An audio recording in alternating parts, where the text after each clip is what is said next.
insan bizə papaqlar gəlib. Belə miu miu. Baxın miu miu. Neçə manat? 14 manat. Gedək. Belə gəlsən qış üçün neçə manat? 21 manat. Belə qəşəng papaq, ay. Ax, neçə manat? 14 manat. Gedək. Belə ipli papaq. 14 manat. So. Belə papaq 14 manat.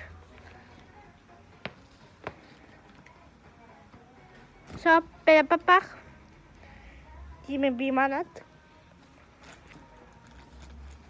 İndi cavabları göstərək. Gəl göstər.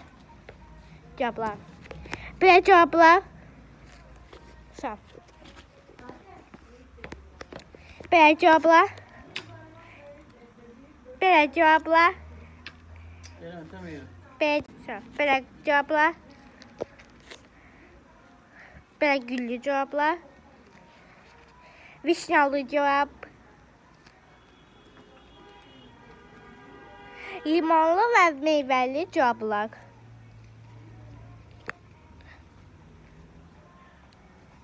Yerdən gəl, bunu götürək. Beatrix. So, bu alaq. Aha. Bu alaq. So, belə və M&M's. M&M's.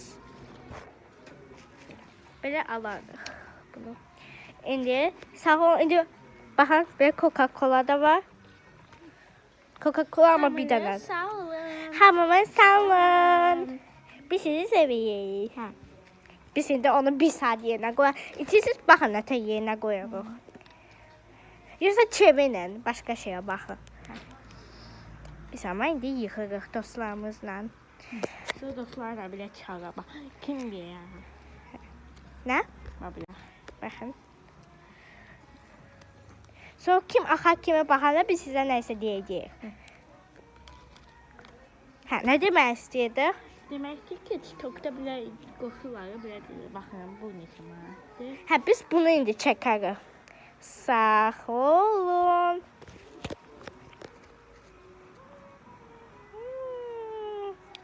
Size bir dənə şey demək istəyirdim. Siz bizə 20 like versə, biz sizə bir dənə hədiyyə, belə şey verərik. Kuami. Hem de bile. Hə, belə şeylər. Belə, buradakı, aşağıdakı şeylər. Moddakı şeylər var idi, bu şey. Bunları verərik hədiyyə.